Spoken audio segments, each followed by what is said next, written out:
Por onde vocês querem que eu comece? Bem, eu vou tentar ir por ordem, tá? Eu vou tentar ir por ordem, porque eu tô meio perplexo, assim. Como eu teve o Jogo do Brasil, eu pensei que eu ia vir um pouco mais calmo pra cá, porra. Goleada no Maracanã, 6-2, Rayan meteu gol. Era o mínimo, assim, pra poder pelo menos distrair um pouco depois de mais uma partida vergonhosa que o Vasco protagonizou hoje em São Januário, em todos os aspectos, inclusive os que ele citou. Aspecto tático, técnico, físico, também. Mas eu vou por partes, cara, porque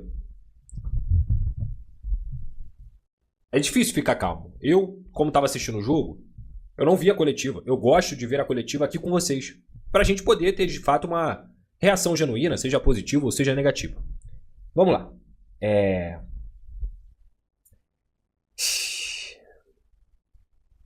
Primeiro ele começa falando que o aproveitamento dele com o grupo do Vasco é muito bom. Eu gostaria de entender que aproveitamento bom é esse de um clube que faz 9 pontos em 30 possíveis nas últimas 10 partidas, dentro do Campeonato Brasileiro. Eu gostaria de entender também a reclamação, que inclusive até vou ligar com a reclamação do último ponto, em que ele falou que a nova geração é complicada e tudo mais. Ou você reclama que o calendário é de 3 em 3 dias, e que isso desgasta os seus atletas, e que isso vai estourar os seus atletas, e que fisicamente o calendário do futebol brasileiro é muito prejudicial ao corpo dos atletas, ou você fala que na tua geração era muito melhor, mesmo jogando de 3 em 3 dias. As duas coisas não me parecem que são coisas em que você concorda. Porque ou você reclama que o calendário atualmente é ruim, é péssimo, prejudica seus jogadores e esses caras não conseguem jogar de 3 em 3 dias, ou você valoriza o que você fazia no passado. Porque as duas coisas não conseguem andar lado a lado. E aí, cara, pra piorar, a gente olha pro que o Vasco joga em campo, até mesmo quando o Vasco estava vencendo ou pontuando, eu me sinto muito confortável de dizer pra vocês aqui que quando o Vasco vencia ou pontuava, a gente também trazia as questões aqui negativas, de um time que tinha muita vontade, mas pouco repertório, que vencia suas partidas muito na base do vamos lá, vai dar, na base do fator novo, na base do emocional, muito mais do que na base da organização. Tanto é que o Vasco teve viradas aí sensacionais, espetaculares, e que a gente tem que sempre valorizar, mas que sempre mostravam um Vasco completamente vulnerável. Um Vasco que, sem dúvida alguma, é um time que em 18 jogos no Campeonato Brasileiro tomou gol em 17. 17. E que desde do antigo treinador, que já tinha um sistema defensivo muito vulnerável, desde que chegou o novo treinador, Renato Gaúcho, nada mudou. Porque os atletas deixam a desejar? Muito. Mas isso não é novidade. Isso não é novidade. O Vasco montou o seu elenco com 4 zagueiros construtores. O Vasco falhou na montagem do seu elenco. Isso é culpa do seu presidente, Pedrinho. Isso é culpa do diretor Admar Lopes. Isso é culpa do gerente de futebol, do CEO de futebol, do Fernando Diniz, que escolheu os seus zagueiros também. Mas isso também é culpa do treinador. Isso também é culpa de quem entrou e não consegue organizar simplesmente um sistema defensivo. Porque o sistema defensivo não é feito só pelos 2 zagueiros que estão lá, os zagueiros centrais. Um sistema defensivo ele é feito por todos os jogadores. Todos, absolutamente todos. Eu acredito que a maioria de vocês tenha assistido, por exemplo, a final ontem entre PSG e Arsenal. Eu quero comparar o nível de futebol, eu quero comparar o nível de investimento que um ou outro tem, não. Eu só quero comparar que quando a gente se baseia no que é de melhor e o que há de melhor, eu acho que a tendência é a gente ter uma organização maior por aqui também. E para não ir longe, existem clubes que têm 1000 vezes menos investimento do que um Arsenal da vida, ou 100 vezes menos, 10 vezes menos investimento do que o próprio Vasco, e que são mais organizados do que o Vasco. É que eu cito 2 aqui, o Vitória e o Mirassol. Defensivamente, o Vitória e o Mirassol são muito mais organizados do que o Vasco. Isso para não falar sobre o Red Bull Bragantino, por exemplo, que tem uma folha salarial também menor do que a do Vasco. Então, o sistema defensivo ele é composto pelas peças que têm a responsabilidade total das falhas e erros individuais frequentes, que eu já falo aqui há muito tempo, sobre Carille, Ramon Dias, Rafael Paiva, Fernando Diniz, e que é muito engraçado, porque quando o discurso era conivente, a culpa era só do treinador. O discurso era muito conivente quando era o Diniz, e que a culpa era só do Diniz, porque tem que trocar o Diniz, porque é o Diniz que é o problema, porque é o Diniz que prejudica os caras. E agora com o Renato Gaúcho, esses mesmos caras que continuam prejudicando o Vasco, agora não é culpa do treinador. Agora é culpa do elenco só. Ué, não faz sentido. As mesmas pessoas que diziam que a culpa era só do Diniz, agora falam que a culpa é só do elenco. Do nada esse elenco se transformou em ruim? Ou quando a gente pontuava que a responsabilidade, tanto do Diniz quanto do elenco, tinha que ser dividida, era o correto. Ou quando a gente pontuava que, quando o Renato entrou, eu disse aqui pra vocês, alinhem suas expectativas. Alinhem suas expectativas. Porque daqui a 3 meses, vocês vão estar falando fora Renato. Porque se vocês não alinharem suas expectativas e as coisas não acontecerem dentro de campo, eu tenho certeza que vocês vão estar falando fora Renato. E é o que está acontecendo. O grande problema, sabe qual é? É que o Renato, infelizmente, ele vem tomando uma postura, que é uma postura que eu já falo há muito tempo, que é de favor. Repare bem em todas as entrevistas que ele chega para falar. É sempre a mesma coisa. É sempre ele tirando o corpo dele de qualquer tipo de problema e não tentando resolver. A culpa não é minha. A parte tática a gente entrega. A culpa não é minha. Tem que contratar. A culpa não é minha. É a geração 2026. A culpa nunca é dele. A culpa nunca é dele. Então, para pensar. A geração 2026 ninguém mais ganha? Ninguém trabalha de uma forma correta? Ninguém faz bons trabalhos? Ninguém consegue se sobressair na geração 2026? Ora, me pego pensando.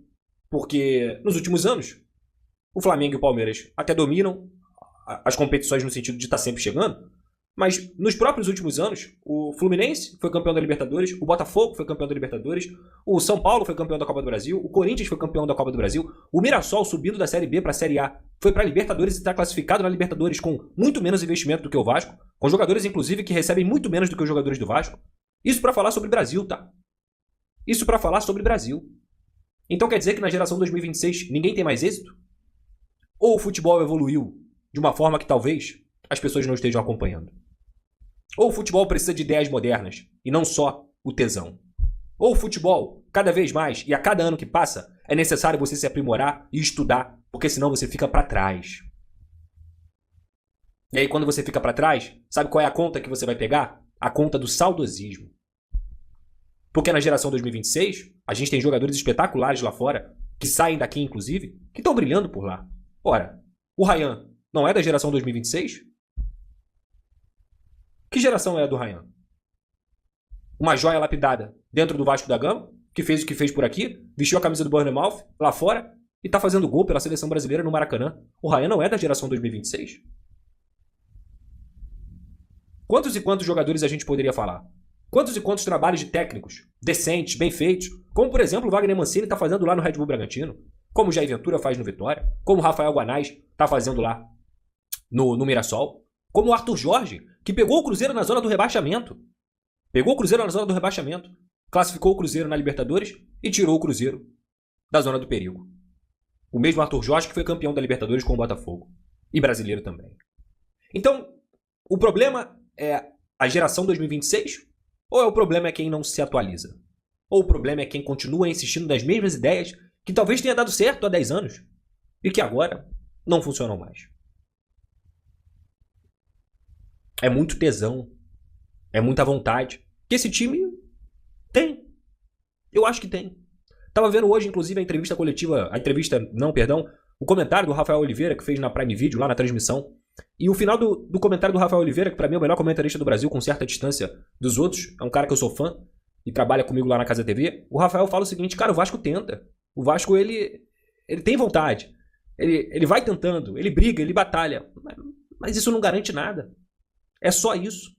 E aí, remeto e me lembro novamente sobre um comentário que eu fiz aqui logo no início do trabalho. Se você acompanha minhas lives, você vai lembrar. Feijão com arroz enche a barriga por um tempo. Depois, a gente quer um tempero, a gente quer uma carninha, a gente quer uma mistura ali pra gente poder comer. Foi assim que eu aprendi. Arroz e feijão é muito bom, vai encher a barriga, vai nutrir. Mas porra, quem não gosta de um bifinho? Quem não gosta de um franguinho? Quem não gosta, né? Pra quê? Pra ficar mais gostoso, pra ficar mais atraente. Compreende? E o Vasco do Renato, já nem mais arroz com feijão tá dando jeito. Porque é necessário você criar ideias que não sejam apenas eu cobro os jogadores atenção, a culpa é do calendário, a culpa é de 3 em 3 jogos. Eu? A culpa é minha? Não. A torcida cobra, a culpa é minha? Não. O Vasco perde, a culpa é minha? Não. Toma de 3-0, eu vou pra coletiva? Não. A culpa é sempre dos jogadores. Sempre dos atletas, não é sua. De um time que tomou, repito, em 18 jogos, 4 apenas com o primeiro técnico. 18 jogos, em 17 tomou gol. E tudo isso com o planejamento traçado por ele mesmo. Quando ele assume, verifica que o Vasco vai ter 3 competições, abre mão a ponto de não viajar para uma delas, com o argumento de, o torcedor quer o quê? Que a gente se preocupe com a Sul-Americana e com a Copa do Brasil e perca no Campeonato Brasileiro? E vá pro Z4 no Campeonato Brasileiro? Se eu não poupar, vai perder lá e vai perder aqui. Ué, tá poupando? Tá perdendo lá e tá perdendo aqui? No caso lá, não se classificou em primeiro, que devia ser uma obrigação pelo nível péssimo dos adversários. E no Campeonato Brasileiro, para quem também enchia o peito para falar que pegou o time com 1 ponto e tirou da zona, hoje o Vasco tá na zona de novo. Aí agora o discurso mas tá a 1 ponto do primeiro colocado fora da zona. Tá a 2 pontos do 15º colocado. A cada partida, a cada revés, a cada derrota feia, com o Vasco não jogando nada, a desculpa muda. E a desculpa cada vez mais se torna incoerente. Sabe por quê, gente? Uma das coisas que eu mais prego aqui com vocês também é que ficar trocando de treinador é a fórmula do fracasso do Vasco nos últimos 20 anos. Ou melhor, um dos ingredientes para essa fórmula do fracasso. O maior dele, sem dúvida alguma, é gestão, é direção, é trabalho sério. Coisa que o Vasco não teve com praticamente ninguém. Agora, tudo que o Vasco menos precisa é de alguém que acha que dentro de um problema, ele não é o problema. De alguém que acha que está fazendo um favor para o clube. E eu já falei aqui, eu sou completamente contra ficar trocando metodologia de ideia, metodologia física, metodologia de treinador. Sou completamente contra. Mas com todo respeito do mundo, tá ficando complicado, cara. Porque vai além do que se vê em campo. Vai além disso. A culpa não é só do Renato. Eu falo isso aqui todas as vezes. Só que um líder, ele é o espelho do seu grupo. E quando eu cito aqui exemplos, por exemplo, de um PSG e Arsenal, quando eu cito exemplos do futebol do exterior, repito, não é para fazer uma comparação paralela, como se tivesse igualdade de condição. A minha comparação aqui é na postura, cara. É na postura. O líder é o técnico. O grupo é o espelho do técnico. Pesquisem um pouco sobre o que os grandes técnicos fazem. Luiz Henrique, Guardiola, Ancelotti, entre tantos outros que eu poderia citar aqui. E veja que os mais novos, da geração 2026, estão tentando, inclusive, cada vez mais, copiarem o que acontece lá. Mas não é porque o futebol brasileiro perdeu a essência. É porque o futebol, de forma geral, evoluiu. E se você não perceber e aceitar que a evolução já bateu a porta aqui do futebol brasileiro há muito tempo, sabe quem vai continuar sendo? Os destaques vão continuar sendo os destaques no futebol brasileiro? São os técnicos estrangeiros. Ou um jovem que seja moderno. Sabe por quê? O cara que revolucionou o futebol aqui no futebol brasileiro em relação à tática técnica e que mudou, que mexeu na régua, que começou a exigir mais, se chama Jorge Jesus, português. O cara que mudou a hegemonia e a maneira como se faz futebol aqui no Brasil, que é o único que tem longevidade, que continua competindo, que continua sendo o líder, que continua, mesmo do jeito dele explosivo, sendo o puta de um treinador, se chama Abel Ferreira. O maior técnico da história do Palmeiras. Fala, rapaziada, beleza? Chegamos aí com mais uma informação atualizada aí, com muita análise do Pedrosa, que trouxe informações e opiniões sinceras sobre o jogo do Vasco e sobre Renato Gaúcho. Rapaziada, muito obrigado por você ter ficado no vídeo até aqui. Não esqueça de dar aquele like maroto, se inscreva no nosso canal e ative o sininho das notificações para você receber sempre que for possível as principais atualizações do mercado da bola. Um grande abraço, até o próximo vídeo. Fui.